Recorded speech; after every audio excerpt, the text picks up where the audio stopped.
When rejuvenation is needed, when a fire has to be lit, can the Sooners flip the script? Can Oklahoma overcome adversity? And how will the Crimson and Cream fare on the road for the first time? As Sooner fans become Sooner critics, can OU block out the noise? Or will the Wildcats steal another game? It's the Oklahoma Sooners and the Kansas State Wildcats. From Manhattan, Kansas, this is GameDay U.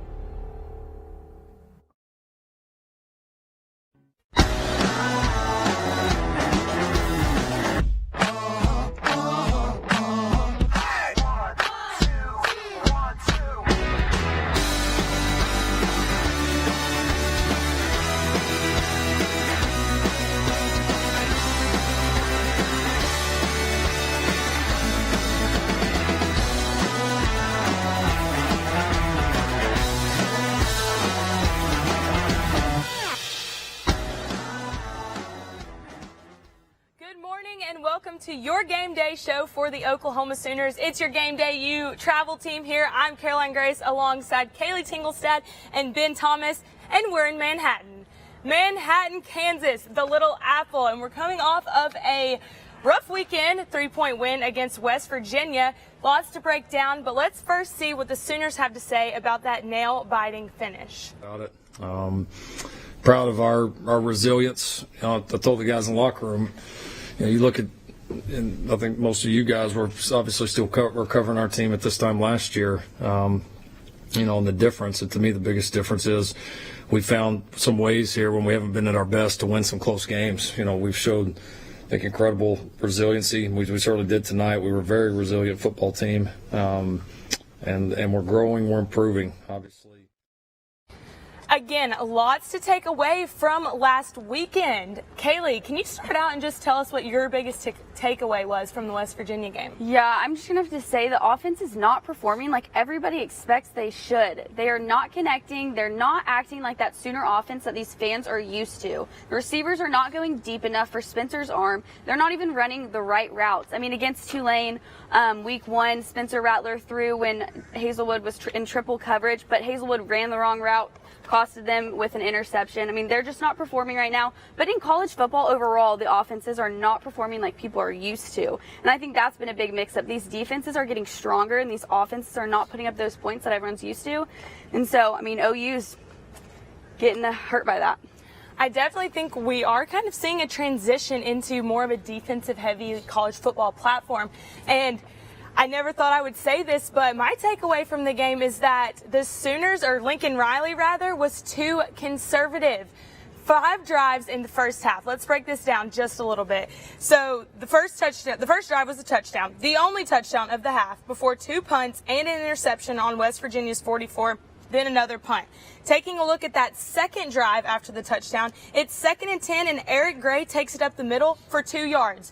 It is 2nd and 10 on the second drive, and you are sending Eric Gray up the middle, essentially. I just don't think that that's an efficient Lincoln Riley offense. What was it, like 21 snaps in the first half? There was no efficiency. He was too conservative, and especially in those first couple of drives, you have to take those risks. You have to send Jaden Hazelwood out. You've got to rely on your receivers a little bit more than those running backs, and I just think that's not what we're seeing right now with Lincoln Riley. No, we're definitely not seeing that out of this offense. And honestly, my takeaway was this offensive line was awful. I think for the first time, Sooner fans are realizing maybe this isn't all on Spencer Rattler. I mean, the O-line won the Joe Moore Award for top O-line back in 2018 and has been dominant and a staple in this OU offense for every year since then as well. I mean, in this year, it just has not been the same. Spencer Rattler's had no time in the pocket. He's already been sacked 6 times this year, including 4 last week against West Virginia, which just proves that the O-line was that bad. But also, we only had a total of 57 rushing yards. We have a 2-headed monster with Eric Gray and Kenny Brooks, which we will talk about in a little bit. But to have 1,000-yard rushers only get 57 yards the entire game is brutal. So if I'm Lincoln Riley, there's an easy fix to get your offense at least going in the right direction, and it's building this offensive line and putting your best guys out there. Wanye Morris, Bray Walker, Eric Swenson. We're seeing none of those guys out there when they are your top guys. We're seeing all these young guys who really are not proving it, and it's showing. And I think if you get that O-line back, you get the running game back, you take that pressure off of Rattler, he's done able to make those throws because he's not doing it as often. Well, he likes to sit in the pocket, and that's an issue too. Exactly. Not being able to. He's a proven pocket passer. And when that pocket passer does not have that time, when a pocket passer doesn't have time in that pocket, he doesn't know what he's doing. And that's where that decision making, and he's not quick enough to make those decisions either. That's still, he's learning that. He's learning to make that first read, that second read. So when he doesn't have that time, it's costing the Sooners big time. What was our running backs average, like 2 yards per carry? I just think it might even be lower. All around, our offense is not efficient, and I think we all agree on that. So there is one question, it's pretty obvious, is can Caleb Williams do a better job, Kaylee? What do you think? I'm going to say no. I mean, against Western Carolina, he just didn't impress me. It wasn't his greatest game, and I get he was with the second string, not the best weapons, but he just didn't do it for me. And I know fans are upset with Rattler and his performance, but Rattler's not the only one to blame. Like Ben touched on the O-line. I mean, he doesn't have, everyone's not performing like they should be. I mean, and Caleb doesn't have the experience that Rattler has. Yes, he's good, but we haven't seen him play enough. He hasn't played enough. I don't think he's going to be ready for this kind of competition. He is a dual threat, but I'm saying he doesn't have enough experience to be our starting quarterback. Okay, so I just want to remind you of the question because I feel like you both are going to go in the same direction, but it's, can Caleb Williams do better? And I'm going to have to go with yes, because even though Spencer Rattler is not the only problem, I think that he can do better.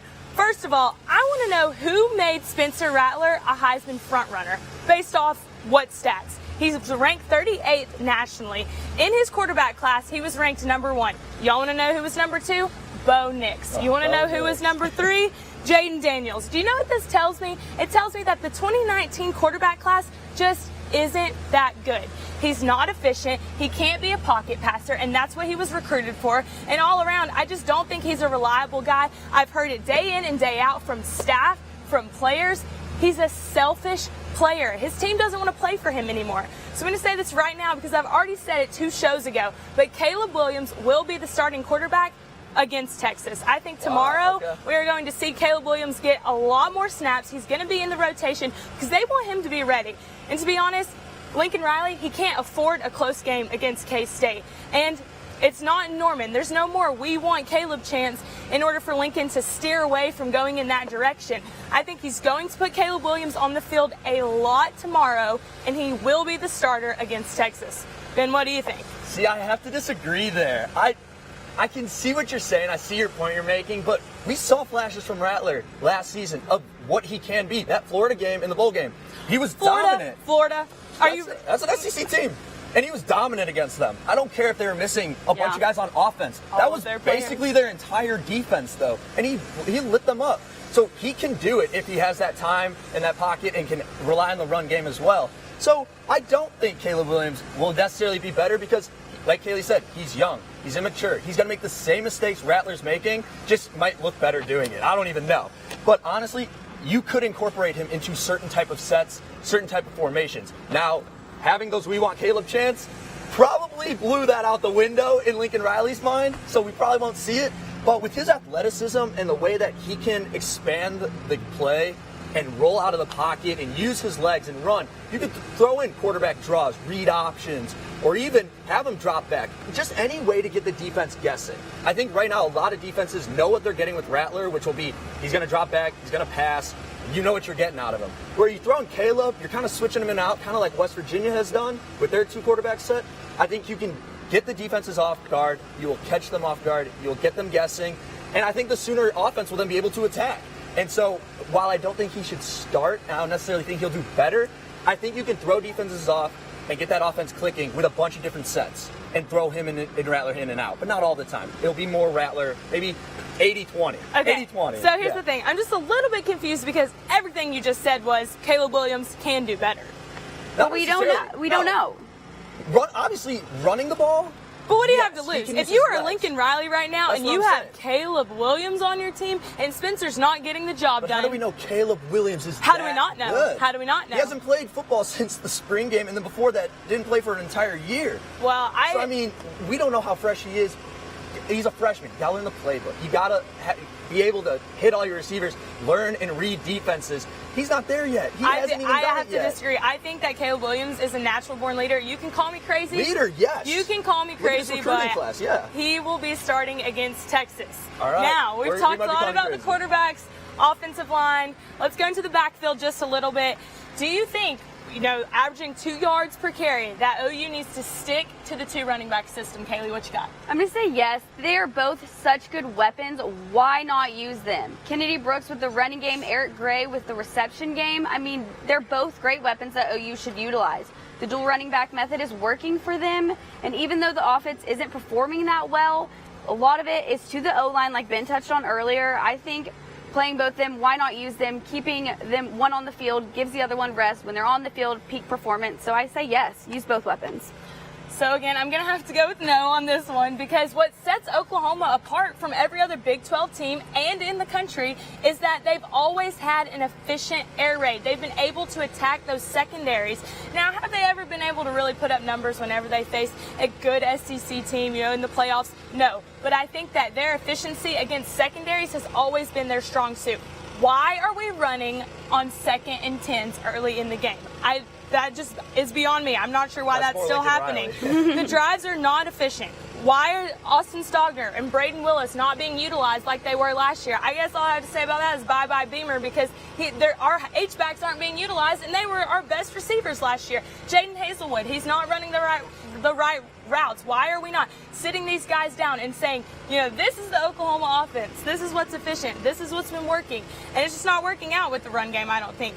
The running backs get shut down easily because the O-line is not there. And that is why OU needs to use Jaden Hazelwood, Michael Woods, Mario Williams. Guys like that can get the ball at high points, then produce the run. OU's averaging 2 runs per carry. It's just not good enough. Yes, I see your point. 2 yards They per are a carry, great sorry. air raid offense when the Sooners are clicking, but the way to get that air raid and get those passing plays is establishing a good running game. And where does that start? With the two-headed monster. And honestly, Lincoln, where is Kennedy Brooks? Why aren't you playing him more? Sooner fans tend to forget Kennedy Brooks was a 1,000-yard rusher in 2018 and 2019. He only took off last year due to COVID. Seems like forever ago at this point. But he reminds me a lot of Trey Sermon when he runs. He's not going to kill you with his speed, but he is able to break tackles, extend plays, use the legs, and just power through defenders. And to have a runner like that, even with a bad O-line, he'll be able to break through some of those missed blocks and guys who are getting to him. He'll be able to break through those where Eric Gray, a little smaller in stature, might not be able to. So why not utilize him more? You might be able to establish a good running game then and take that pressure off of Rattler. This year, he only has 227 yards for 3 touchdowns. In both of those 2,000-yard rushing years, he averaged over 6 yards per carry, and in 2018 had 8.9 yards per carry. Why aren't you giving this man the ball? I know he's not a great receiving threat like Eric Gray is, but still, if you are able to utilize them both in the running game, you can put Eric Gray for passing attempts. You can throw both of them out there and have defenses guessing. Are they going to hand it off? Is Eric Gray a threat in the receiving end?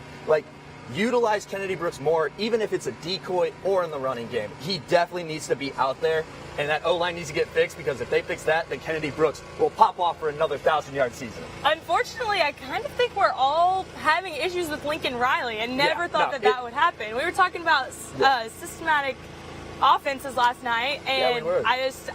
He doesn't do it. He sets it around his quarterback, which I understand. He's a QB guru. We've noticed that. And it worked. He's It good. worked for a couple years, but he needs to change his system. Something's not working out. Something's not working. Well, get that O-line fixed, man. Get that O-line the fixed. O-line, the please. backfield. I'm telling you, I will hound it for weeks. If you fix the O-line, you will fix this offense. That's all it is at this point. If you give Rattler the time, you allow Kenny Brooks and Eric Gray to get yards, everything will be fine. And Sooner fans will be happy. We won't hear boos. We won't hear we want Caleb, all right? I don't know. Of it. I was kind of chanting we want Creed, but that's a different story. That's when true. I'll we take come that. back, we're going to hop into the defense and other things happening in the Big 12, so stick around.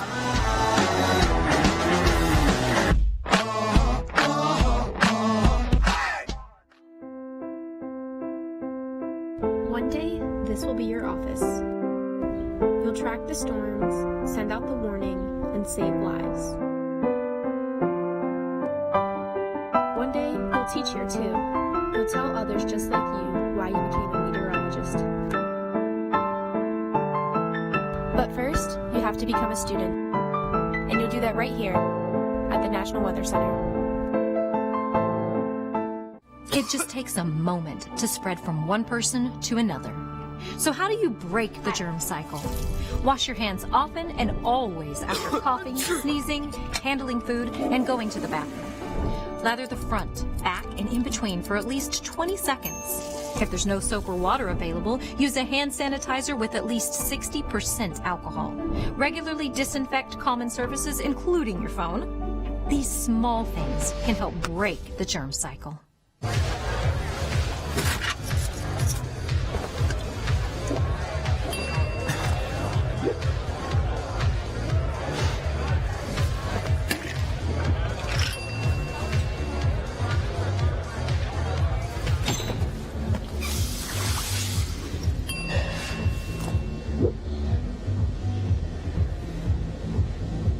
If you need to do something to feel okay to drive, you're not okay to drive. Don't drive buzzed. There was an old woman who lived in a shoe. She had so many children, she didn't know what to do.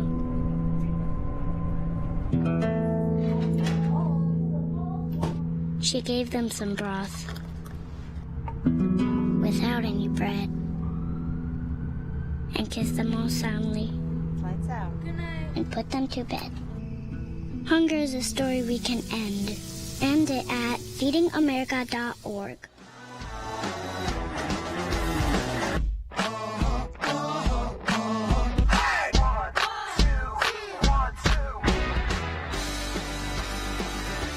I'm Will Blessing on location at Kansas State's campus, and I want to find out what their students think about the upcoming game against Oklahoma. Let's find out. An absolute slaughtering of Spencer Rattler in a very respectful and sportsmanlike way, of course. I think it'll be tough. Tougher than the last 2 years for sure, but I think it's possible. Gonna kick their butt. Do pretty good. Yeah. Go Cats. I think we've got this. I'm hoping for that. I have no idea. I just think Chris Kleiman's got OU figured out, and for whatever reason, they just can't get on top of us. It's just great. I think they're going to step up. They're going to fill the void, and it's going to be good for us, not you so much, but it's okay. Just much more confident. I haven't been confident the last 2 years, and it did happen. So maybe I should not be confident. Go in. I mean, when the odds are stacked against you, you have nothing to lose. I think they're to crush it like always. They're to blow them away. I think we'll do fine. I mean, he's been doing pretty well past few games. So Will Howard, that man stepped up against Devonna, and that was freaking amazing to see. So I'm really excited to see how he plays. I think our defense is looking insane this year. Just seeing how we played against Stanford, how we played against Devonna, how we played against Southern Illinois, and I'm just excited to see. I think it'll be a big defensive bout. That's my 90. Let's go, baby. Go Cats. Go Cats. Go Cats. Go Cats. Yeah. Go Cats. Go Cats. Yeah. The Kansas State fans say, go Cats. We'll go 33-25 K-State. Well, I guess it's OU and K-State, so probably defense maybe out the window. But let's go with, I like 30-21. Mm-hmm. Oh, K-State, of course. I'm out on that. I'll jinx it if I do that. 35-14. Who's winning? OU. You're killing me, Smalls. Okay, I'll take that. There you have it. Kansas State fans pretty confident about the game against the Sooners. We'll have to see how it plays out later today. In Manhattan, I'm Will Blessing.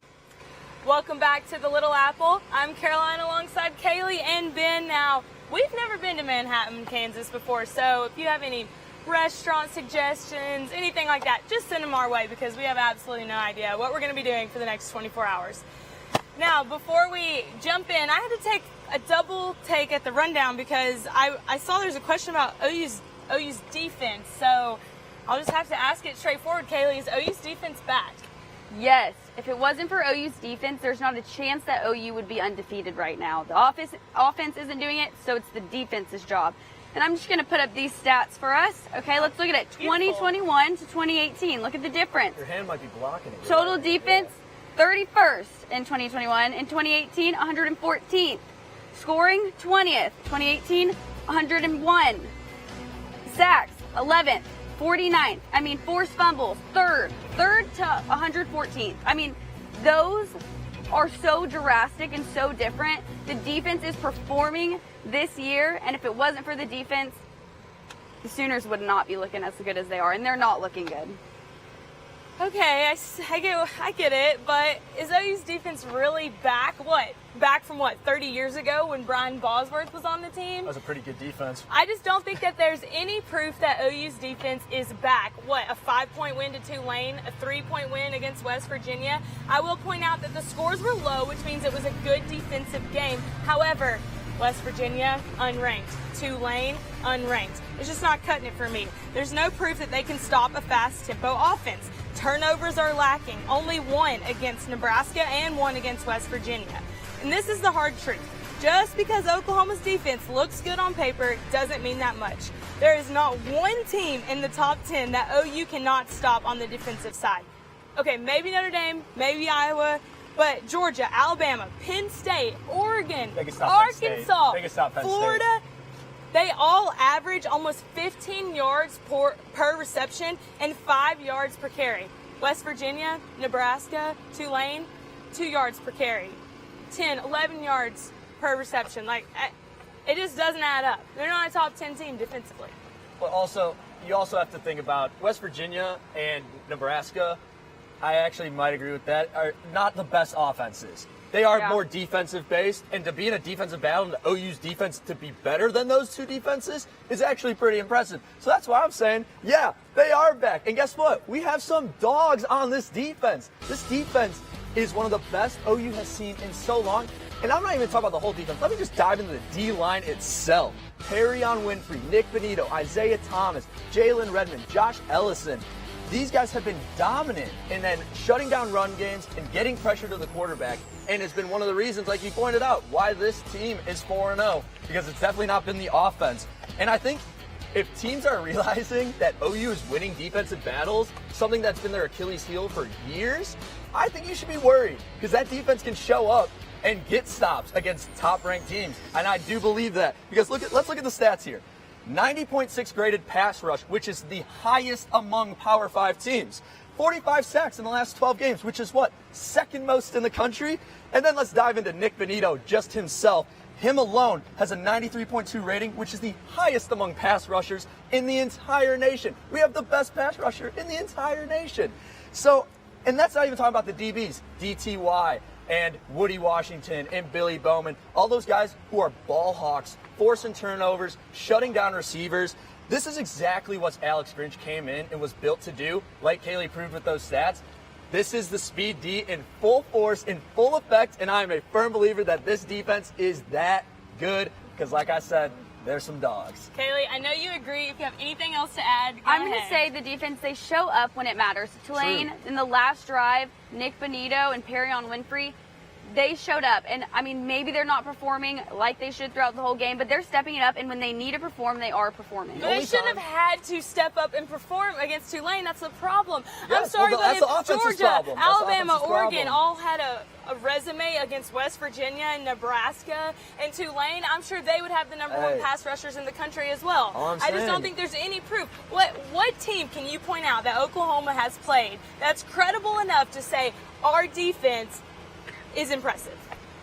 I would actually say West Virginia. That's a Big 12 offense right there. Even though I mentioned that they're not the best. They're not even ranked. They definitely could have been ranked. That could have been a ranked matchup after they beat Virginia Tech, which was a ranked team, ranked 15th in the country, and they beat them in a rivalry game as well. So, I mean, in Nebraska, we're acting like Big Ten is just not that great. Like Nebraska's Adrian Martinez was able to move that ball down the field. And Nebraska has a strong defense. I mean, they're not the best team, but it's not a bad team. Well, we're just talking about the defense right now, though. Yes.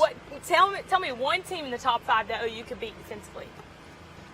I can't even think about it off the top of my head, but I mean, like, it's not Alabama, it's Iowa, not Georgia. Iowa, Penn State, Maybe Iowa, not Penn State. Arkansas, Cincinnati, Notre Dame. OU's defense. I think Notre OU's Dame's defense on can the match top up against the top dogs too. I just don't think I it's think they could do possible. it. They're the reason why OU is 4-0 right now, and it is so apparent. And you know what? Yes, they are the reason that OU is 4-0 right now, and that's sad because. Yeah. I agree. Like, the offense should be 4-0. Yeah, Like, I know, but they are making big time plays when the offense can't, and the only time they're getting beat is when they're tired because the offense goes 3 and out and they are tired from the last drive. That is the only time OU's defense is getting beat. Other than that, they're shutting down offenses. Okay, I want to remind you guys. And that's what happened in that second half of the Tulane game. The question was, because the offense kept coming off the field all the time. Back? Is OU's defense back? Are they better? Yes. Are they They're better, back? yes. I would say. Are they back? Well, obviously it's not going to be like the Brian Bosworth defenses. We're not then asking they're them to not be back. like that. That's what we're comparing it to. No, but I'm saying they are back to what OU defense should be, or is at least trending that way to what they should be. What a top team should look like. Okay, well, there are 4 quarters that will take care of that answer today. So let's move on, and we're going to look at the Big 12 just a little bit. Iowa State, later in the season for OU, but things aren't clicking for them. They already have a loss against Iowa and Baylor, and things aren't clicking. What's going wrong, Kaylee? I'm going to go with the special teams. They're not helping out the team when needed. For us, for OU, Gabe Burkich coming in and helping. If it wasn't for Gabe Burkich against West Virginia, it wouldn't have been. I thought it was Sooners. defense, though. Sooners would be 4-0. Well, he had that game-winning kick, all right? Yeah, okay. Come on. And many fans think the issue is the lack of a special teams coordinator. They might get one soon, but they're struggling on it. When they need to step up, they're not stepping up for the team. And I think the Baylor game really flipped the narrative. I think a lot of people expected that game to be the other way. Baylor losing, Baylor not that strong, Iowa State being the biggest competition for OU this season. But I think just they're not clicking on Iowa State, and the special teams, when they're needed, isn't there to help out. I think people kind of forget how make or break special teams can be. True. And so I think that's a really Very good much point. so. But I'm going to have to go with they're not using Breece Hall. Now, last week, I kind of grilled Matt Campbell, or I kind of cut him some slack last week and was like, something might be going on that we don't know about. I'm not a college football coach, not going to call him out just yet. But now I'm going straight to the grilling because you have a unanimous All-American at your disposal. What is going on? Breece Hall has been too quiet for my liking because when the ball is in his hands, he gets the job done. Iowa State's offense has been very pass-heavy this season, so there hasn't been a need maybe to utilize him to his full potential, but if you take a look at last year, he led the nation in rushing yards at 1,500 for the whole season, and you kind of see that it's not working for them. Pass game's just not working, so where is Breece Hall? What's going on? True, and speaking of the passing game, that's my point. I think it's not Breece Hall. I think it's his quarterback, and that's Brock Purdy has not been playing up to Brock Purdy's standards. And honestly, Iowa State has been so dominant recently in these last few years and has been rivaling OU because when Brock Purdy and Breece Hall and Charlie Kohler, that dynamic trio, are on, they are electric. And where does that start? With Brock Purdy. And to me, he is a top 3 quarterback in the Big 12 when he's on, in my eyes. And they should be the second best team in the Big 12. But just like OU, that quarterback play has been lacking. Even though he's completed 70% of his passes, he's averaging his second lowest average yards per attempt in his entire career this year. His touchdown-interception ratio is 4-4. He has the same amount of interceptions as touchdowns, which you can't have, especially if Breece Hall is not performing up to his standards. And his QB rating is at the lowest of his career at 142.5. His QBR has never been higher than a 76. I mean, these are things, and this is an offense that needs Brock Purdy to play because teams will game plan for Breece Hall. And when they game plan against Breece Hall, you need Brock Purdy's arm to come up and be in the clutch. And that is just not it. And that passing game has not looked good. He's shown flashes, kind of like Rattler. He's shown flashes. But you need to play a complete game. And Brock Purdy really needs to start stepping up, or this Iowa State season can just turn really bad if he does not do that. So I think a trend in the Big 12, we've all kind of pointed it out, is no one's utilizing their weapons, which is really surprising because, Texas, Oklahoma make the announcement they want to move to the SEC. Why are these Big 12 teams not utilizing everything they have to prove that this is a good conference? I don't know if it's necessarily they're not utilizing it. I think teams are game planning better. Like we're seeing, it's a very heavy defense this year in college football. And so when you have the game plan for, you know what you're getting in Iowa State, Breece Hall. You go to Texas, Bijan Robinson. You shut those guys down, those offenses do not click. You come to OU, usually the O-line's great, and you're like, all right, we have to game plan for the quarterback. Now the O-line's not great. They're getting to Rattler. Look it, our offense is not good. So I think game planning on the defensive side has just gotten better. Yeah. And they're realizing, okay, this is a weapon, let's shut them down. And that's the issue in college football right now. These offenses are not performing like people are used to. So people see these low scores and think these teams aren't playing well, but it's really just strong defenses. I'm still convinced that the 2019 recruiting class just wasn't that good. And that's who we're seeing right now. That could be it too. And so, talking about game plans, seems like Baylor's clicking, but can they keep it up? Undefeated, what do you think? I think they just got lucky. We already talked about how Iowa State isn't that great of a team right now. I mean, their other schedule, who they played Texas State, Texas Southern, not strong programs. They were outgained in the game against Iowa State 479 to 282, and while losing time on their possession. And they were clearly the more efficient team, but they still struggled against the dominant Iowa State offensive line. And I just think they got lucky with that game. They've had easier games in the past, and I don't see them. They have a tough schedule ahead. I don't see them continuing this streak of being undefeated. I think it was just luck playing a bad team. You are right. The schedule progressively gets harder for them, but that is why I'm going with yes. I think Baylor can hold on to this because they have OU and Texas at home. I think that their offensive stats are consistent, but to be honest, I'm scratching everything on paper for this one. So the Bears are a cohesive team. I think that Jerry Bohannon is a playmaker. He's confident and he's reliable, and he has reliable players surrounding him. Abram Smith, phenomenal rusher, top 25 in the nation. R.J. Sneed, reliable receiver, top 3 in the Big 12. So let's talk about on-paper stuff. Against Iowa State, the Cyclones nearly doubled all of their rushing, reception, total offensive yards, and still lost. That tells me that an outsider that Baylor is efficient. And they get OU. They get OU in Texas in Waco. I don't think that really makes a difference. I mean, I get your point, and they have been very efficient.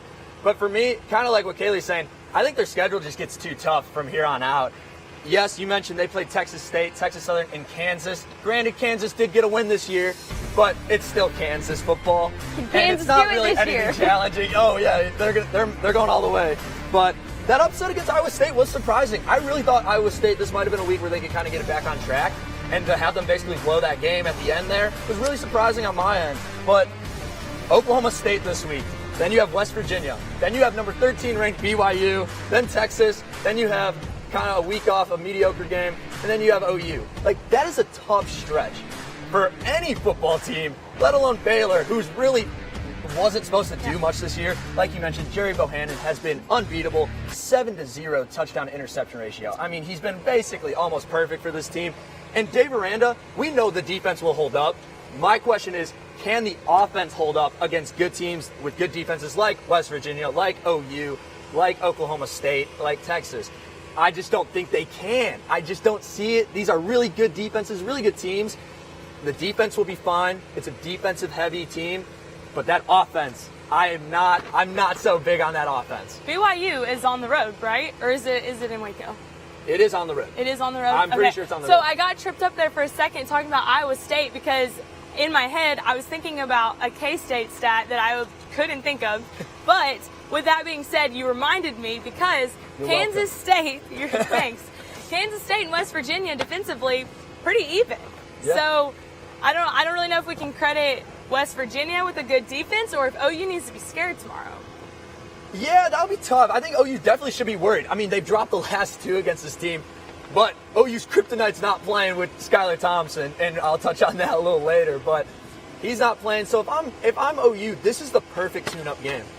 And going back to Baylor, I think when they face a team like West Virginia, which is a pretty good defense, and then I don't want to go against OU's D-line. Like, if I'm Baylor, where your offense has been the surprise, you're going to go against a D-line like Perrion and Nick Benito? No, like, you just don't have a chance. I think it's just their defense, like I said, will hold up. I just don't see the offense holding up. Like, Bohannon's going to throw a pick at some point. I think it's going to be interesting to see how the OSU-Baylor game plays out. Yeah, both undefeated. Who's going to come out? That'll be a good This game. time in the season, I always get very anxious. I'm like, who's going to lose? Everyone's winning. Oh my gosh, they're going to have to explain the playoffs. And then it all works out. This is always the week when OU drops it. K-State. I was just about to bring up. Right before Texas. It's just, OU loses. If they lose, it's just, honestly, I wouldn't be surprised. One, it's K-State. Without Skylar Thompson? Well, okay, that would be a little surprising. But, it's K-State. They somehow have the Sooners' number, and I don't know why. But obviously, we'll touch on that a little bit. Yeah, we'll touch on that a little bit later. So talking about all the other teams in the Big 12, Texas putting up 70 against Tech. Should anyone be scared about that? Okay, I'm not going to go as far as to say Texas is back, but I'm going to say they're good. They're starting to gel and get in a good routine. I mean, putting up 70, like I said earlier, we touched on earlier, offenses aren't scoring these high points, and for Texas to do that, I think it's impressive. Yes, it's against Texas Tech, but it wasn't that bad of a game. I think Texas is the second strongest team in the Big 12 right now, putting up those points, using Bijan Robinson. He's a great weapon. I mean, in Arkansas, people said, oh, they lost to Arkansas. Arkansas is not good. Well, look at Arkansas now. Arkansas is good. They're a threat. I think Texas is doing great. I think they'll continue to do good. I think there'll be competition for OU. It's always a big game, a lot of stress at that game. So, I mean, I think they're a threat. You set this up perfect for me, Kaylee, because it's a little bit of a stretch, but I'm not scared because I don't think that Arkansas is that impressive. Wow. And they lost to Arkansas. So let me break this down just a little bit. I do think that Texas Tech is a bad football team, but the argument is that Arkansas is good and that they beat Texas. But really, I think Arkansas is significantly better than the dumpster fire that they've been the past 3 years, but not this year. They're not back. Everyone is really impressed with the Texas win, and I just don't think that it's credible. Texas A&M, maybe. But by the end of the year, Arkansas will be a 3-loss team. They have to play Georgia, Ole Miss, and Bama on the road. I don't think that Texas is that impressive for them to have beaten them. I think that everyone's on this hungry streak that Arkansas is back based off of their win against Texas, and I just think it's false. So Texas already lost to Arkansas. I don't think that the win against Tech is impressive. I think Tech's a bad football team, and I don't think anyone should be scared about Texas.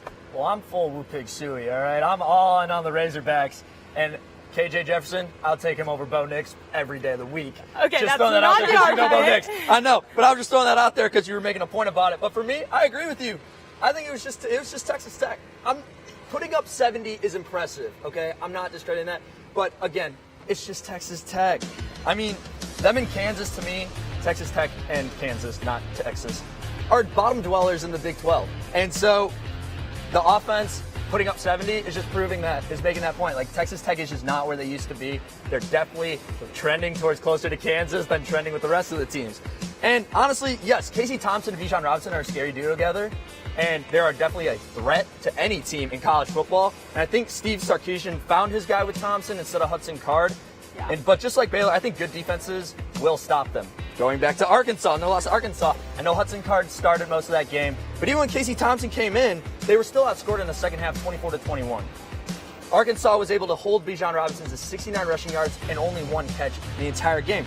So back to my point of defense's game planning, I think if you're able to shut down Bijan, you're shutting down this entire offense. So that's why I'm not big as them on a threat, because you can shut down Bijan Robinson. I totally think so. I 100% think they can.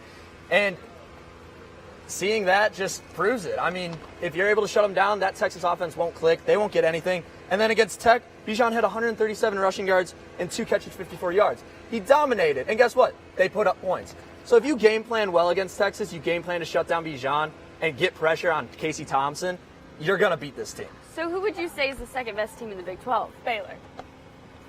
Numbers, like record, Baylor. But I do think Texas is technically, to me, the second best team in the Big 12. Okay. All around I wise, think Arkansas will be a 3-loss team. But here's It's the a big difference weekend for them. Here's the difference between Arkansas and OU and Texas. OU and Texas, if they lose one game, they are a bad team. Arkansas can lose to all 3 of those SEC teams, and they're still a good football team.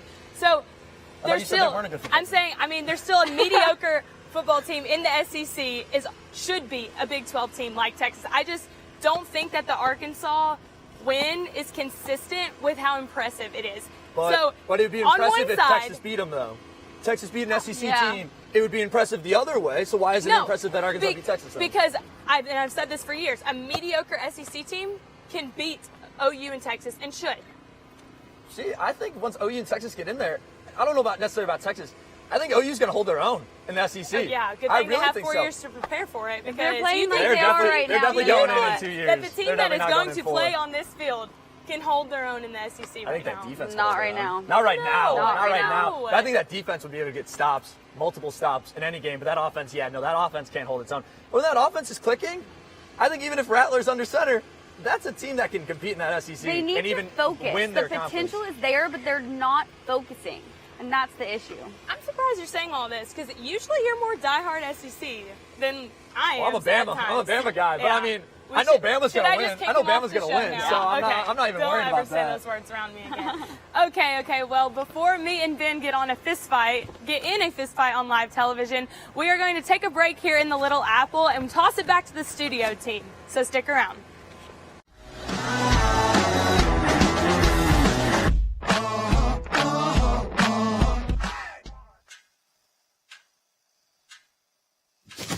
Awkward. I'm the awkward silence. You try to avoid me, then there I am again. But an awkward silence can be a great thing, like Kelly here is about to demonstrate. You haven't really been yourself lately. Are you okay? Find out how you can help a friend with their mental health at seizetheawkward.org. When I was in foster care, I never knew when I would have to move, so I always had my suitcase ready to go. Then one day, I was adopted.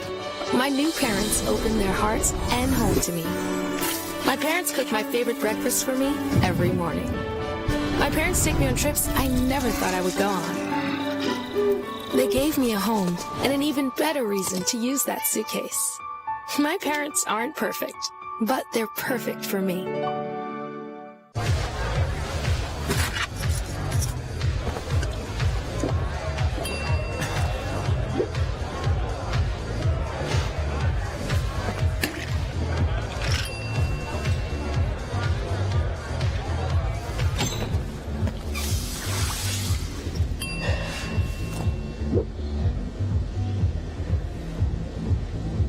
If you need to do something to feel okay to drive, you're not okay to drive.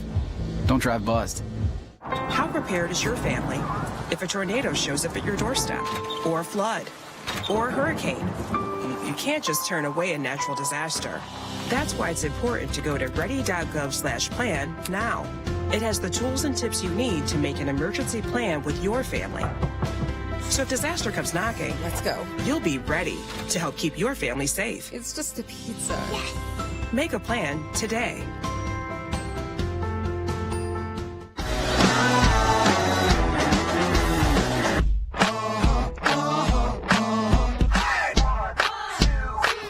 Welcome back to GameDay U, the award-winning student-produced show at the University of Oklahoma. I'm your host, Addison Arthur. We've got a ton of exciting content to come, but before we get into it all, let's go to Dylan Rivera for the top 5 plays from last week. Thanks, Addison. Let's head down to Tallahassee, Florida State and Louisville. It's the first play of the second half, and Jashawn Corbin is going to break out into the open field, makes the safety miss, and he turns on the Jets. He could go all the way. Touchdown, Knowles. I love this move on the safety. Watch the 1-2. He serves up. And from there, it's nothing but green grass in front of him. Florida State would drop this one 31-23. And they start their season 0-4 for the first time since 1974. Now we've got a couple of toe tappers. Let's start with Oregon versus Arizona. Quarterback Jordan McLeod is in trouble. He sees something he likes in the back of the end zone. And the pass is picked off by Mikhail Wright. Wright jumps up there and snags it. and manages to get his shoe on the turf in the process. Oregon would finish the game with a whopping 5 interceptions and win this one easily, 41-19. The Hokies of Virginia Tech and the visiting Richmond Spiders. Braxton Burmeister fires a rope to the back of the end zone, and Trey Turner makes a spectacular catch. The way he gets his foot down for this one takes unbelievable body control. A beautiful ball in, and a wild way down makes this crazy grab a top 5 play. VT would get the win, 21-10. Kansas and Duke. And no, this isn't a basketball highlight. Jason Bean is looking for the long ball, and Trevor Wilson is out there, and he's got it! What a catch! Watch this one closely. Ball's bobbling and bouncing around until Wilson pins it to his defender's back. Oh my goodness! The Blue Devils would win this one in a shootout, 52-33. And our top play from the U, Miami and Central Connecticut. LaMelo Brinson is on a route to the end zone, and his defenders are all over him, but it don't matter! One-handed sideways TD grab. Refs originally called it out of bounds, but the call gets corrected, and this incredible catch goes for 6. The Hurricanes would stomp Central Con 69-zip. That's all from me. Addison, back to you and the analysts at the desk. Thanks, Dylan. Alongside me today are our analysts, Miles Hartman, Parker Abels, and Blake Mullen. You guys excited to talk some college football? Always. Let's get straight to it. Let's talk about this weekend. The games we have, it's ridiculous. We have so many good games today. Ole Miss, Bama, it's a ridiculous week. Most definitely. Straight to it. Well, there are some fantastic performances last week. So, who are your heroes from week 4?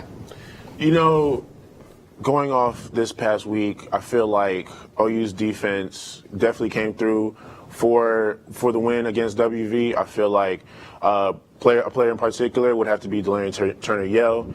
He made some big plays throughout that game. Look at this play right here where he catches the pick. And I feel like he definitely came through for the seniors. The senior safety currently has 25 total tackles, 17 solo tackles, and 8 assist tackles in the first 4 games of the season. And it's not just him. The whole defensive unit as a whole, with guys like Nick Bonito and Perrion Winfrey, they have the most pressures in the Big 12. DJ Graham with the one-hand interception versus Nebraska. You got guys like Pat Fields, Isaiah Thomas stepping up and making big plays, showcasing that OU's defense has improved. Hopefully it's enough to give them the win when they face K-State in Manhattan. Yeah, you're right. DTY balled out last game. I'm actually going to go with his arch rival, though, for my pick, who put up 70 last week, and that is Texas quarterback Casey Thompson. In Texas's home debut, he passed for 303 yards. Casey Thompson's second career start. He passed for 303 yards, 5 touchdowns, and ran for another. That's 6 total touchdowns in his Big 12 debut. His favorite target last week was freshman receiver Xavier Worthy, who also had a great day scoring 3 touchdowns. But after Hudson Card's struggles and Texas's fall to Arkansas, Thompson has come in and dominated. Since taking over for Sam Ehlinger in the second half of the Alamo Bowl last year, Thompson has had 26 drives, and out of those 26 drives, he has scored a touchdown on 23 of them. That is over 88% of drives he has scored a touchdown on. Those numbers are insane, and Thompson and the Longhorns have a lot of momentum going into a game in Fort Worth versus a TCU team that they are 2-7 against in the last 9 years. So I'm very curious to see how Thompson plays in his first road start. But if he plays like anything like he did last week, the Horns will be just fine. Is Texas back? I'm not saying Texas is back. They got a lot of momentum coming in. They have the potential. Sark's got a good offense there. I feel like it's every week we talk about, Texas is back. And then they go lose to somebody they shouldn't lose to. He is a great quarterback, though. I think without Hudson Card, they're a lot better, obviously. It would have been interesting to see how they did against Arkansas, Casey Thompson, the entire game. But for my hero, give me freshman Georgia Tech quarterback Jeff Sims. He absolutely balled out this week in the 45-22 win over Tyler DeLuca's North Carolina Tar Heels. I'm sorry, buddy. But hey, you look at what Jeff Sims did. 10 for 13 passing, 112 passing yards, 1 touchdown. But on the ground, 128 rushing yards, 3 rushing touchdowns, 12.8 yards per carry at a 98.5 quarterback rating. 98.5, the freshman QB. He balled out. They barely lost to Clemson. And let's add one other thing in there. This was an ACC coastal rival in North Carolina. They have 2 ranked teams left on their schedule, one of them being Notre Dame. Do we think Georgia Tech, whose biggest threat right now is NC State, do we think Georgia Tech can maybe get to the ACC championship game and maybe win it? It's possible, but it's not impossible. I wouldn't think so. I mean, it's possible, like you said, but I don't think they will. In a year where Clemson is looking atrocious, North Carolina is not the team we thought they were going to be. Right. I think this could be the year Georgia Tech fans have something to definitely be excited over, and I think they can win the ACC this year. And while there was some fantastic performances, there are also some not so fantastic ones. So, who are your zeros? You know, Addison, I feel like when Georgia State played Auburn, their QB was just coming back into his own, you know. So I'm gonna have to go with Darren Granger for my zero of the week. I feel like when he just didn't play up to his potential when he played against Auburn, the junior quarterback completed 50% of his passes for 117 yards and scored 2 touchdowns. But with 40 seconds left, Granger's pass got picked by Auburn safety Smoke Monday, which led to a touchdown, eliminating Georgia State's chances of completing an upset versus the Auburn Tigers. And you just honestly hate to see it. You hate to have somebody come back into their own and slowly come back into his role as QB. And like when that pass got picked off, it had to be a complete confidence killer for him. So hopefully he improves on that and capitalizes on that moving forward. Yeah, hey, but it was an impressive performance for him to almost beat Auburn. But it was still a tough performance to watch. And another tough performance to watch was Graham Mertz's performance versus Notre Dame. I had a lot of hope for Wisconsin this year to maybe have a chance to win the Big Ten, but Mertz has just not been able to get it done all season, and it was no different versus Notre Dame. Against the Irish, Graham went 18 of 41, 240 yards, 1 touchdown, and 4 interceptions. And he only put up 13 points against a defense that allowed 38 points to an 0-4 Florida State team earlier this season. What else can you really say about that? It was embarrassing. He threw 2 pick sixes in the fourth quarter that sealed the loss for the Badgers. I don't know what happened to Wisconsin, but they really put the bad in Badger last week. Hopefully they have a chance. They can improve this year despite their 1-2 start and have a run. Could maybe against Michigan today. I don't know, but the year of not looking for Wisconsin. Wisconsin, Clemson. We just talked about North Carolina. The biggest letdown of all of them, though, in my opinion, it's Brock Purdy and Iowa State. It is. Mm-hmm. That's a team that returned over 18 starters, and Brock Purdy can't get anything done. Last week against Baylor, 8 yards per completion with an interception. His QBR, 62.2. He has one of the best tight ends in the nation. He has one of the best running backs, if not the best running back in Breece Hall in the nation. And they can't get anything done. They had a great recruiting class. But let's look at what they've done this year. You barely beat UNI. You get decimated and embarrassed at home against your arch rival Iowa. And then you follow that up with losing to Baylor. This has just been a bad year for the Cyclones. As somebody who picked Iowa State to win the Big 12, they're embarrassing me. They're embarrassing themselves. I look bad. They look bad. It's because of Brock Purdy, his leadership. He's not a leader. Simply that. You had them winning the Big 12, though? I had them winning the Big 12. That's bold. Hey, that's a bold. You had the Sooners. At the beginning of the year, it wasn't the most bold pick, though. That's true. I mean, you look at a team led by who we thought was a great QB in Brock Purdy, with a running back who had over 1,500 yards last year in Breece Hall, Matt Campbell coming back, and like I said, over 18 starters returned. There were a lot of questions around Oklahoma going into the year. Mm-hmm. We never know when Texas decides to come back. I mean, they're always back, right? This was supposed to be the year for Iowa State. After a great year last year, they beat OU in the regular season. The cards were aligned perfectly. Yeah, I was sold on Matt Campbell, but I mean, I still think he's a great coach. He just got to figure it out. I don't know what's going on this year. Absolutely. Well, when we come back, we'll discuss which coaches' seats are starting to warm up. Stick around.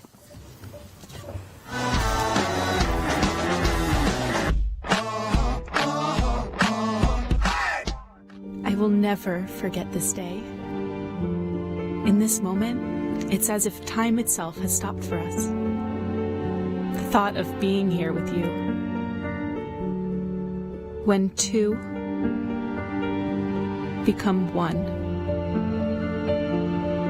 I will never forget this day. Your opioid addiction affects more than just you. Get help. Visit ok.gov/health. This is Tehani.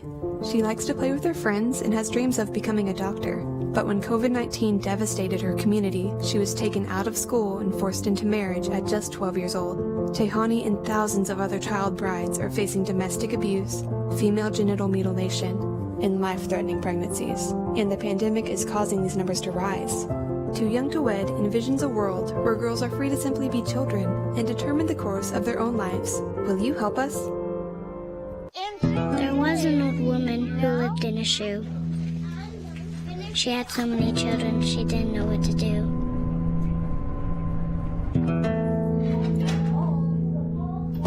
She gave them some broth without any bread and kissed them all soundly. Lights out. Good night. And put them to bed. Hunger is a story we can end. End it at feedingamerica.org. Every day, millions of people are connected. and even though we're overcoming obstacles, Watching each other's backs, And banding together. we should still make an effort. We should still make an effort. to get to know each other, On a deeper level. Father. cosplayer, Mentor. actor. It's time we take a step forward It's time we take a step forward. Come together. and discover How accepting our differences can make us stronger.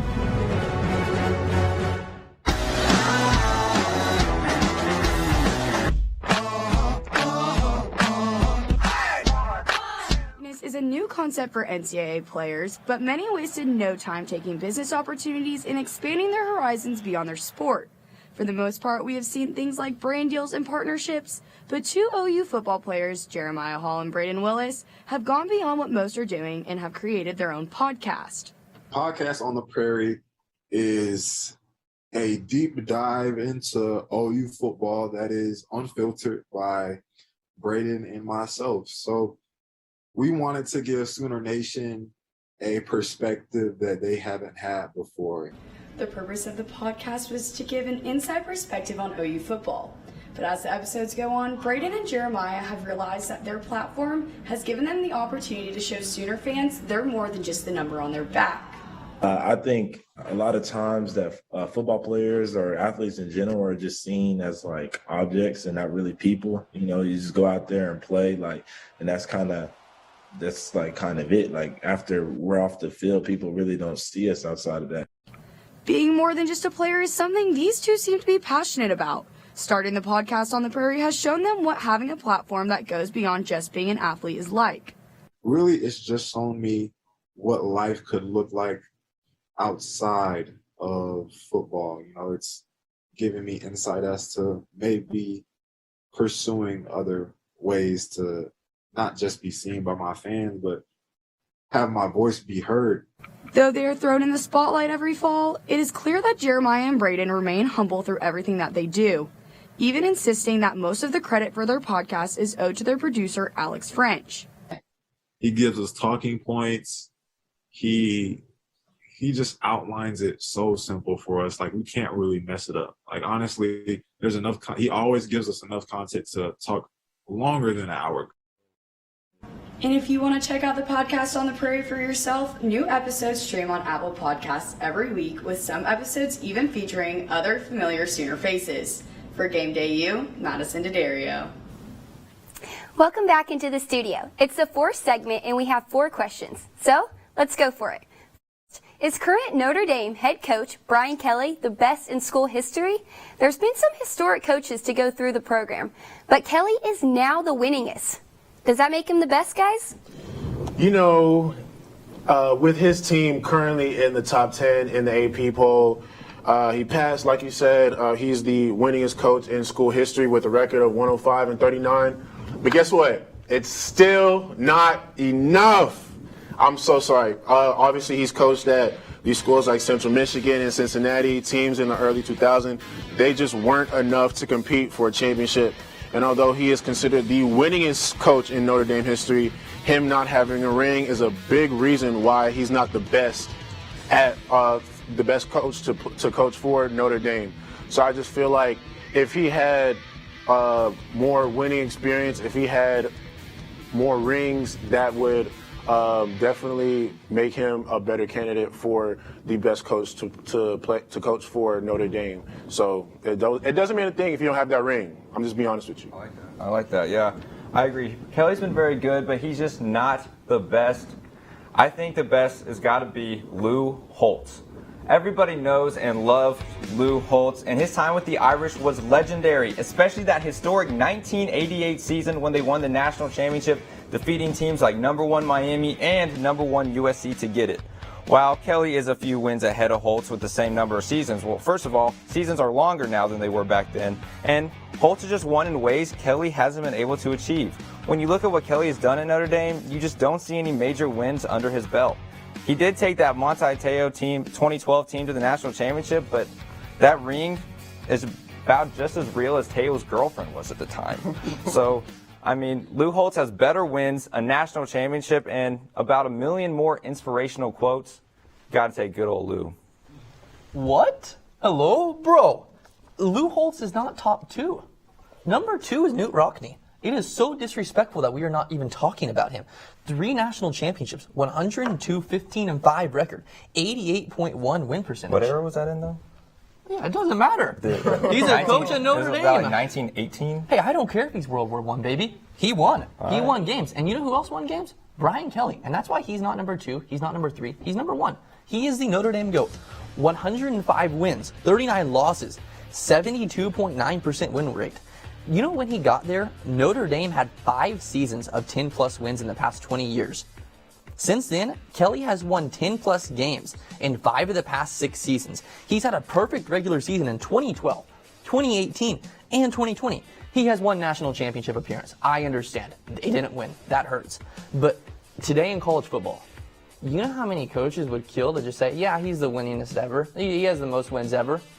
That's what Brian Kelly has done. He's got there. He has turned a team around that, like I said, was not winning much, was not consistently winning. And he has made them a top 10 program, arguably a top 5 program. Don't give me the ring. Don't tell me that. Listen, he got the same amount of rings as me, so come on now. Hey, the most wins ever, 2-time college football playoff appearances. Only 5 teams have had multiple.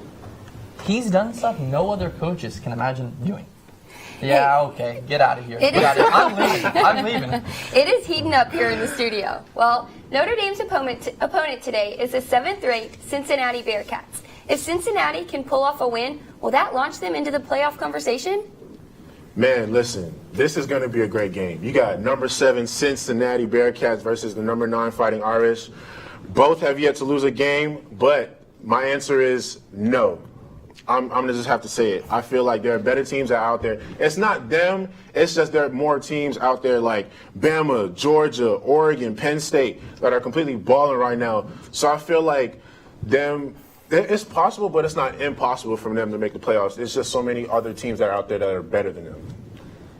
I disagree. If Cincinnati makes the play or beats Notre Dame today, they are 100% a playoff contender. I mean, when you look at every other team, you got Bama, Georgia, Oregon, and then there's a huge drop-off. If there's ever been a chance for a non-Power 5 team to make it to the playoffs, this is the year. And you look at Oklahoma, who's struggling to beat teams they should be killing. Ohio State is struggling after losing to Oregon. Iowa was losing to Colorado State at halftime. And Penn State, I'm just not convinced. I don't think they're going to go undefeated. They're going to lose eventually. Cincinnati has a good chance to pass them, and with a win today, they prove they are worthy of that spot. They're a very experienced team with a great coach who is starting to get bigger offers from schools like a possible USC, and a quarterback who knows what he's doing. He's played in big games. I'm very high on this Bearcat team and definitely see this future Big 12 powerhouse getting into playoffs with a 13-0 record at the end of the season, but they have to go 13-0. My man, you are absolutely right. Perfect take. I don't know how we talk about college football. This is, in my opinion, the weakest year of college football we have had in a long time. Georgia and Alabama. One of them's going to have one loss. They have to. It's that simple. And then you keep going. Iowa. Is Iowa really that good? Like their key win. Maryland yesterday. Their key win is Iowa State, who I brought up isn't that good this year. They're really not. Iowa State probably loses 5 games. You keep going. Penn State. They're bound to slip up. Oregon, once again, bound to slip up. Maybe it's UCLA. Maybe it's today when they go on the road against arch rival Stanford. Those 2 teams are bound to lose. And then you look at Oklahoma. They can barely beat West Virginia. They can barely beat Tulane. They can barely beat Nebraska. They might not even be able to beat me. Cincinnati will make the playoffs. They will get in there. I said this week, too, on the previous show. They will. With Desmond Ridder at QB, who is playing phenomenal. In my opinion, maybe the best quarterback in college football right now. Yeah, I know. I just said that. He has proven he can win big games. He has proven they can come back. They were down 14-0 at Indiana, a tough environment to play in, and they battled. They came back. Notre Dame is their last tough game of the season. After Notre Dame, who do they play? Nobody. They play nobody. They're going to get in. The SEC is going to knock themselves out. The Big Ten is going to knock themselves out. A perfect Cincinnati, they get in. And I also believe somebody at this panel predicted Cincinnati to make the playoffs week 1. It was me, week 1. Well, Cincinnati has a Heisman contender in Desmond Ridder. Matt Corral of Ole Miss is putting up stellar numbers so far this season. Is the Rebels QB the leading candidate to win the Heisman Trophy? You know, why are we even debating who's winning Heisman? We only 1/3 into the season. Why are we even doing all that this early? I don't understand. But to answer your question, Addison, I feel like yes, the answer would be Matt Corral would be the favorite to win the Heisman. I feel like he's been on a complete tear right now for Ole Miss. The junior quarterback currently has 6 completions, 10.4 yards per pass attempt, and is showing he can just do it all for Ole Miss. Last week versus Tulane, Corral became the first player in the SEC with 3 passing touchdowns and 4 rushing touchdowns. But don't ignore the presence that is Bryce Young, though. Bryce Young completed 20 out of 22 passes for 313 yards and 5 total touchdowns, leading the way for the Crimson Tide. So Matt Corral, yes, he is the favorite, but don't count out number 9 from the Crimson Tide. I agree with you. Matt Corral is the Heisman favorite, and I think he's got a great chance come bowl season. When you look at his numbers through 3 games, 997 yards, 9 touchdowns, and a QBR of 89.3, and he hasn't thrown a single interception all season. He's taking care of the ball, making smart plays, which is the main thing that's been holding him back from being a star. Numbers don't lie, especially here at Oklahoma. You look at the Heisman winners the Sooners have had. Kyler Murray won the Heisman because of how impressive his stats were. Jalen Hurts got second because of his stats and would have won if it weren't for a man named Joe Burrow, who had the greatest season ever, arguably. And Corral is on that same track, has a huge chance to prove himself later today in Tuscaloosa. As Ole Miss likes to say, hotty toddy, gosh almighty, who the heck are we? Well, now they know exactly who they are. They are Matt Corral's team. He's going to have a huge season for the Rebels. He's my Heisman favorite. Hey, Matt Golden Corral has been perfect this year. Jimmy Wicks asked me to say that, another analyst here. But who have they played? They played one opponent over 500. I am not discrediting what he's done this year. He has been phenomenal. Nothing short of, honestly, almost perfect, right? 0 turnovers. He's looked great. But can he do it in big games? That's the question. Is he the favorite right now? Yes. Will he win it? I don't think so. Their schedule gets very tough. Alabama, Arkansas, LSU, Auburn, and Texas A&M. That is 5 very tough games. And because of that, Bryce Young will win the Heisman. Bryce Young, who has already proven he can do it in big games. 240 yards, 3 touchdowns against Florida. A massively tough game. Florida, top 10 team in the nation, in my opinion. Bryce Young has proven he can do it. Can Matt Corral do it? I don't know. We'll see today. I don't think he's going to win it, though. It's still early on in the season, but we've already seen some coaches relieved of their duties. Is there any coaches who could lose their job very soon? Y'all know how fans go, you, it's all about the you. Well, You need a new head coach. I'm so sorry to say it. Manny Diaz, it's just not working out. In his third season, he just can't seem to get it together. He currently has an overall record of 16-13. A couple nights ago, they had the chance to get the win over Virginia, but lost to a 33-yard field goal attempt when Manny Diaz should have went for the touchdown. I don't understand what went wrong with him. But his backup quarterback came in and definitely performed at a complete high level. It's just, I don't understand his leadership is just very bad for them. But Manny Diaz, I'm gonna need you to log out for me. I just can't stand no more. Yeah, I agree. He couldn't even make it as a defensive coordinator at Texas. I don't know why anybody thought he could be a head coach. But as for my pick, while he hasn't been there very long, you got to go Mike Norvell at Florida State. Since arriving in Tallahassee in 2020, he's had a 3-10 record, including an 0-4 start this season with the Seminoles, including a loss to Jacksonville State on the last play of the game. Come on, Mike. You can't lose to Jacksonville State, whether it's year 1, 2, or 20. At a program like Florida State, you are a win-now program. They have national title aspirations every year. You can't lose games like this. I bet if Steve Sarkisian lost to Rice in year 1, he'd be on the hot seat right now. Mike Norvell's seat is red hot, and if he doesn't get it together, he's going to have to call that ex-boyfriend Memphis back. Hey, can I get my job back? Because, Florida State doesn't like losing. Hey, you guys are absolutely right. Teams that are used to winning, fan bases that obviously want to win but are used to winning also. Let's go with another one. How about Nebraska's head coach, Scott Frost? He has been terrible since getting there. You had all the UCF hype, right? He looked perfect. Since being in Nebraska, 14-23 as the head coach. He has been ranked in the AP poll one time. How do you only get ranked one time in 3 years? He has 0 bowl appearances, and they are 9-20 in Big Ten play. Oh yeah, he also has an NCAA investigation. Kudos to him. They're terrible. Scott Frost, he does not need to be in Nebraska. They need to get rid of him as soon as possible. That is the best thing that program can do. If the NCAA investigation wasn't enough, now is the time. How many more losses does it take? You lose to Michigan State in a close one. You lose to Oklahoma in a close one. How many games does he have to lose before they finally say, hey, Scott, you're not the answer. Sorry, man. Well, when GameDayU returns, we'll go back out to Manhattan, where the travel team will make their score predictions for today's game. Stick around.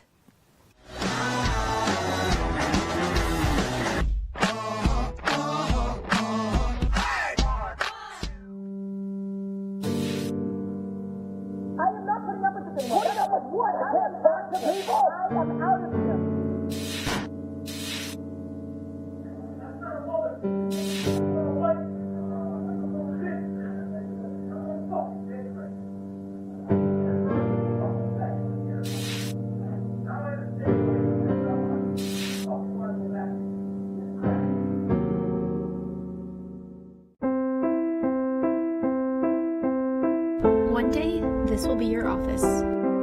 You'll track the storms, send out the warning, and save lives. One day, you'll teach here too. You'll tell others just like you why you became a meteorologist. But first, you have to become a student. And you'll do that right here at the National Weather Center. This is you at OU. What will you learn? How will you excel?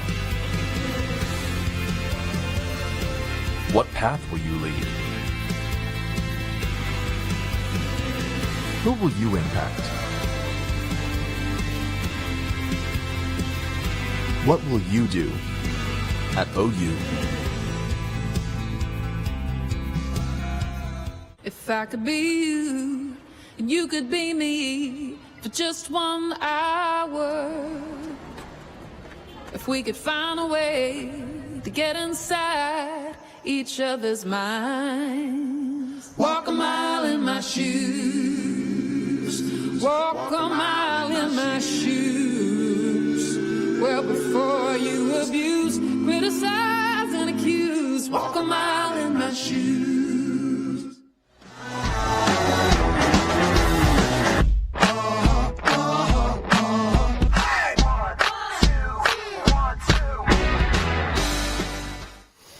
welcome back to GameDay U. I'm Colton Williams. If you're heading up to Manhattan for the game today, make sure you take your umbrella, your rain jacket. Check out 8 a.m. now in southwestern Kansas, a swath of rain being driven by this low pressure system. As we head towards the tailgate hour, that will move northward up towards the Manhattan region where the game is taking place here along central eastern Kansas. And then as kickoff time approaches, I hate to be the bearer of bad news, it's looking like a good chance of some moderate to heavy rain all across the central to eastern part of Kansas, which does include the Little Apples. So kickoff time, make sure you have your umbrella. Same thing as we approach halftime and as we approach late in the game. Rain will continue to diminish, but still be a better on the safe side that it's going to be raining throughout the entirety of the game. And that's what the game day forecast looks like.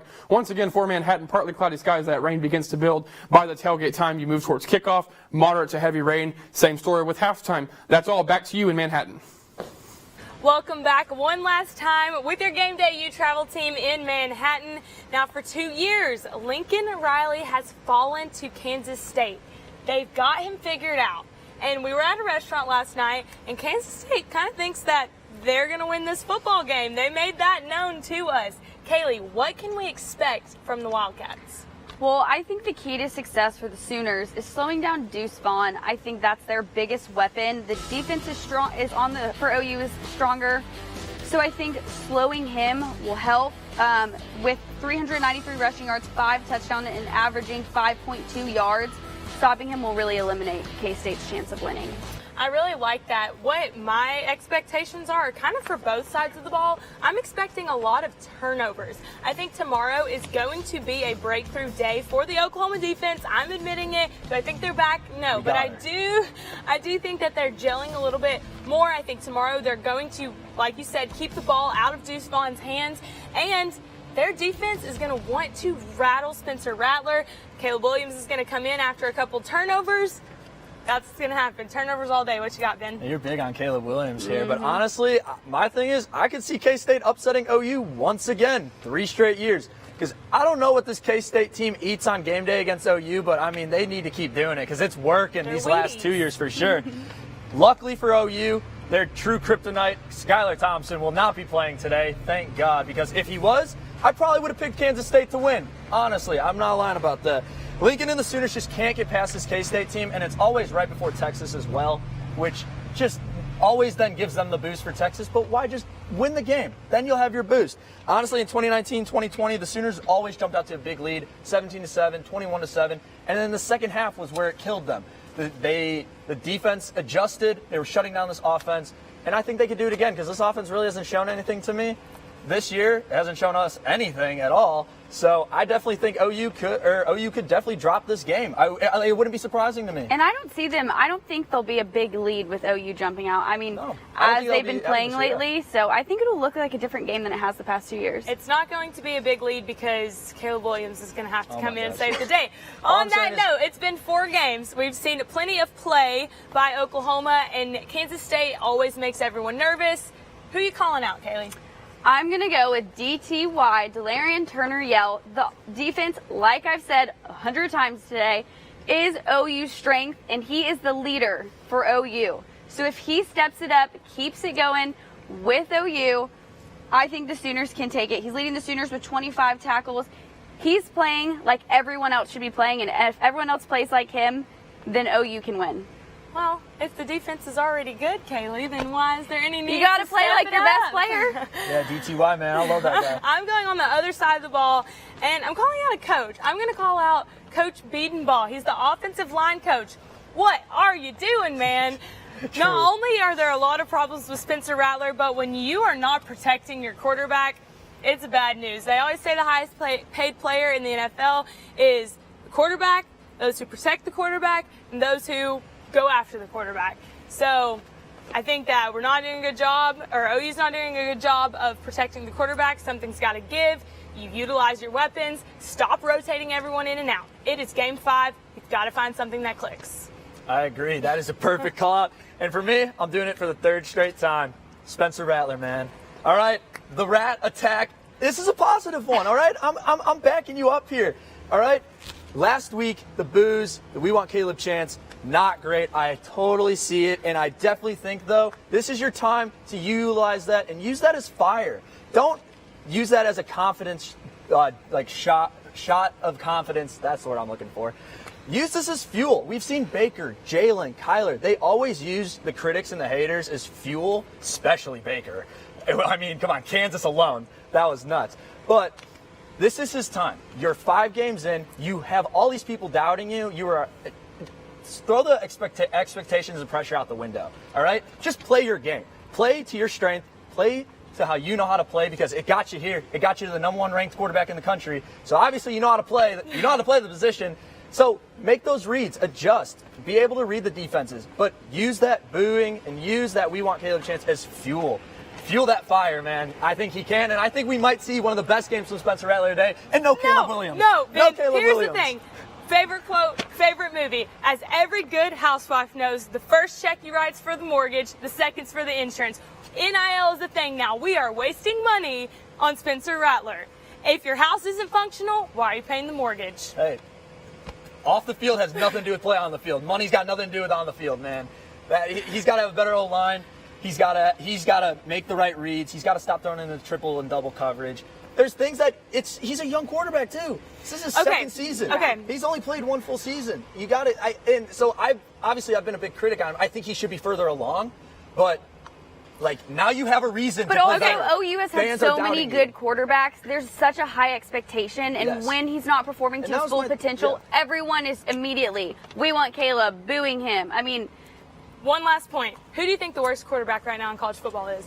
I have no idea. Just think. I Just have think. no idea. Name one person. Who knows? There's so many. someone that's not 4-0. Yeah, I don't know. The UConn quarterback, they're like 0-4. Holt Nailers, maybe? All I'm saying is look at every single college football quarterback that y'all want to say day in and day out is a bad quarterback, and they were highly recruited out of high school. It's okay that Spencer Rattler's just not the #1 quarterback. I think a lot of people want to say He's that. not the #1, but he's not the worst. Best, but he's not the. Yeah, I agree. And I think a lot of people are like, oh, the fans are spoiled. They're spoiled from quarterback play. No, I think the last 3 years set a precedent and set an expectation of how people expect Sooner quarterbacks to play and how the offense should be run. So if I was in the stands, I probably would have booed that offense too, because honestly, they're not playing up to that expectation. Okay, let's finish it out here with score predictions. Go ahead, Kaylee. I'm going to go 31-17, a low-scoring game. Defense is going to keep K-State down, maybe 2 touchdowns, field goal for them. OU's going to come out on top, still close, but not a nail-biter.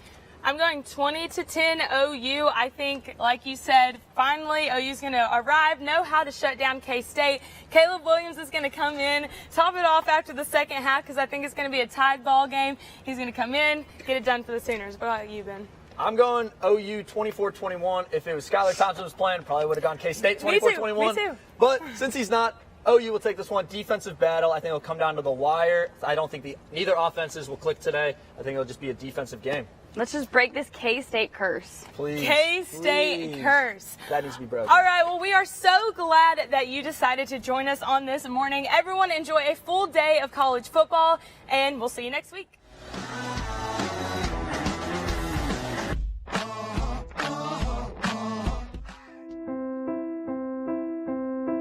One day, this will be your office.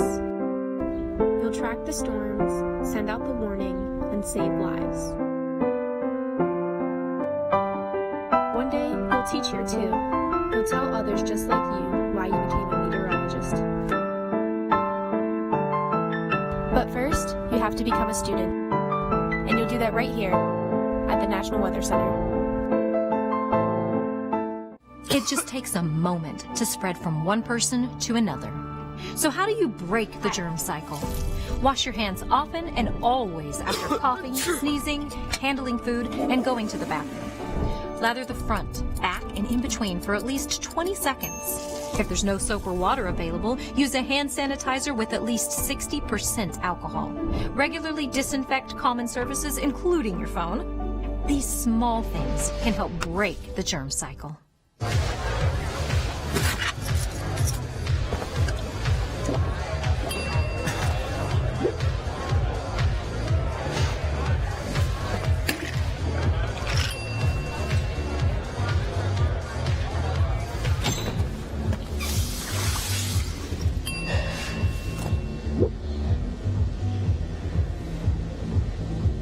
If you need to do something to feel okay to drive, you're not okay to drive.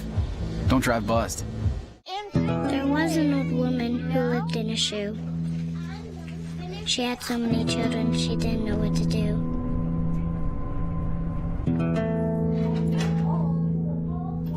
She gave them some broth without any bread and kissed them all soundly and put them to bed. Hunger is a story we can end. End it at feedingamerica.org.